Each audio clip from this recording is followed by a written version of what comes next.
this community, I mean, it's grateful for everyone. Thursday morning storms tested the town of Purcell, but also revealed its heart. And these FFA students are at the center of it.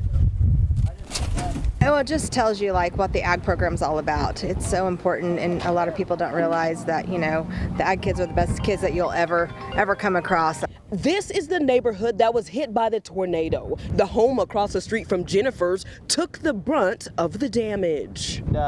Got called out of class and got the notification on my phone, and it's a good friend of ours, so we had to come out here and help.